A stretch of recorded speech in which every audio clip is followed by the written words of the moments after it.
inaprubahan nila, rinatify, pinirmahan, ipinasa yung final bicameral conference committee report. Ano ba yung importansya ng final bicameral conference committee report? Ito yung pundasyon, ito yung basihan para maging enrolled bill, yung tinatawag nating GAB. So from bicameral conference committee report, it will now transition into GAB, yung General Appropriations Bill. It is just a bill. It will be sent to the office of the President. It's now up to the President to sign it or not to sign it. If he signs it, then it will become, the GAB will transition into GAA, yung General Appropriations Act. Batas na siya. Kung hindi niya pipirmahan, GAB uli yun. Ang problema nga natin, punong-puno ng blanco itong bicameral conference committee report.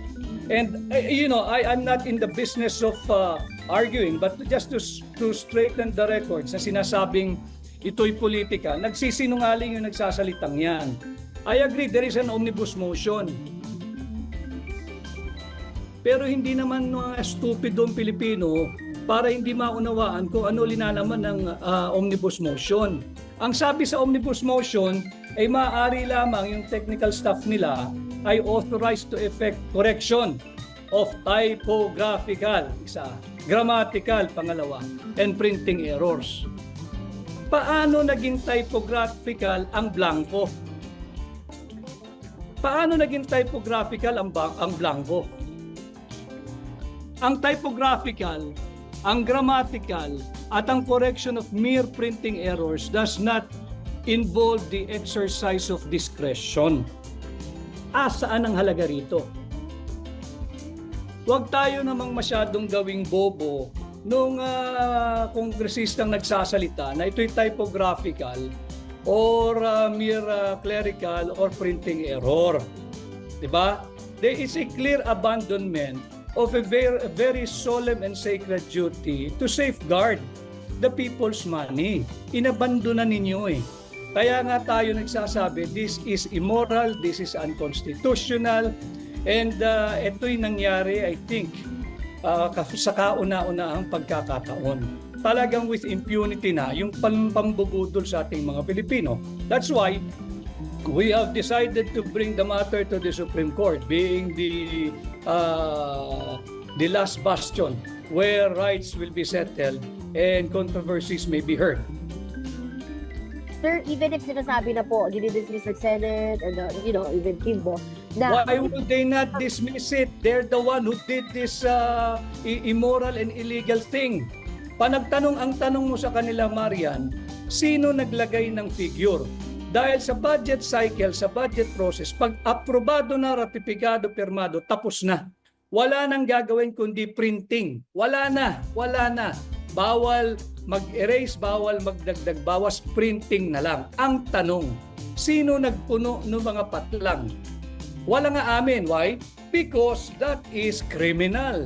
That is falsification of legislative document. That is usurpation, whoever that person may be is guilty of usurping the function of the legislative department of government. Kaya nga ang tanong ko, saan nangyari yung pagpupuno ng patlang?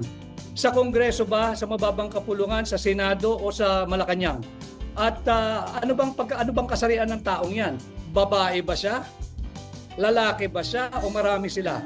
Yun ang dapat nilang sagutin.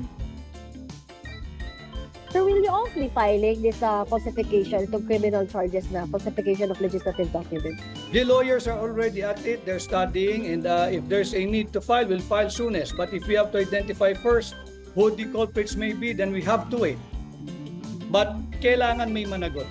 Dahil 6.325 trillion pesos ito. Ito ang dapat pag-usapan. Ito yung dapat ikagalit ng mamamayang Pilipino. Alam niyo, I will be having an interview tonight, pero nag-i-interview na rin kayo. Tanungin ninyo, yung mga barangay kagawad, mas magagaling pa silang mag-budget sa mga congressmen na yan. Sa sangguniang pang barangay, sa sangguniang ng munisipyo, sa sangguniang pang lungsod, at sa sangguniang pang probinsya, bawal kang magpasa ng budget na blanco, pasa ng budget na blanco. Sinungaling, yung mangbabatas na yan. Sir, do you have any idea, may computation na po ba kayo how much of that 28 blank items, yung tingin niyo po, umabot ng hundreds of billions ba ito na lumabas Well, na it will run up to 100s of billions of pesos. Kasi nga, kagaya niyan, after the acronym NIA, delete the amount in figures, 75 billion and replace with blank. O basta tambasihan natin yung pinadi-delete, 74 billion. Yung isa, 889 million. Yung isa, 104 billion. O daang billion na to. Ang tanong doon, lagi kong tinatanong, 1 plus 1, 2. 2 plus 2, 4. 3 plus blank, 6.325 trillion. Apakagaling naman mag-compute ng mga ito. Thank you. I will ask na some of my friends po dito na gusto pa po magtanong. Attorney, papasoundbite ko na lang din po kung ano po yung buong 2025 GAA po ba yung gusto nyo pong ipa-TRO? And papaano po? Yes, we are moving for the setting aside and the declaration of unconstitutionality of the entire 2025 budget because we believe that this is a fruit of the poisonous process. Fruit of the poisonous process. Malalaso ng mamamayang Pilipino pag ipinagpatuloy natin itong illegal, immoral, unconstitutional 2025 budget. Kung sakali naman pong pagbigyan ng Korte Suprema yung hiling nyo pong TRO on the 2025 GAA, paano po nito maapektuhan yung pong operation ng pamahalaan at mga serbisyong ipinagkakalob sa publiko? Wala, babalik lang tayo doon sa reenacted budget.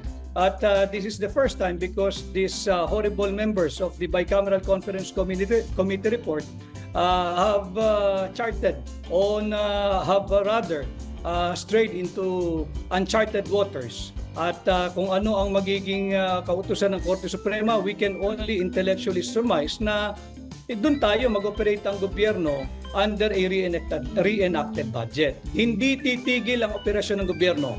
Hindi magsasara ang opisina ng gobyerno.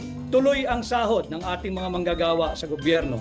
Ang matitigil lamang ay yung political spending na linalaman itong 2025 budget. Doon sila takot. Mabibinbin yung kanilang ayuda, yung kanilang AKAP, yung kanilang AIX, yung kanilang mga pork barrel projects and pork barrel funds. Yun sila natatakot pag ito'y na-TRO at pinatigil ng Korte Suprema. Other than that, tuloy yung operasyon ng gobyerno. Opo, Attorney Rodriguez, yun po yung argument nyo, pero yung argument po ng mga nandito sa Kamara, kaya daw po nyo ipinupush na ma-TRO itong budget ay para magkaroon nga ng reenacted budget at pag may reenacted budget, balik sa 2 billion pesos ang pondo ng Office of the Vice President. Wala, kalokohan na yun, Rosalie. Alam mo naman din kalokohan yun. Magsusurvive ang Office of the Vice President, although I do not have any authority to speak on behalf of the Office of the Vice President. Let me be clear on that. But tinitrivialize lang nila dahil nahuli. Caught in the act sila na binubudol ang Pilipino. Yan ang katotohanan. Anong 2 billion? Ito, daang billion eh. Hindi natin pag-usapan. Anong 2 billion? Huwag tayong lokohin. At huwag niyong sakyan yung panloloko. Gumawa naman tayo ng para sa bansa. Ito yung lantaran na ito eh.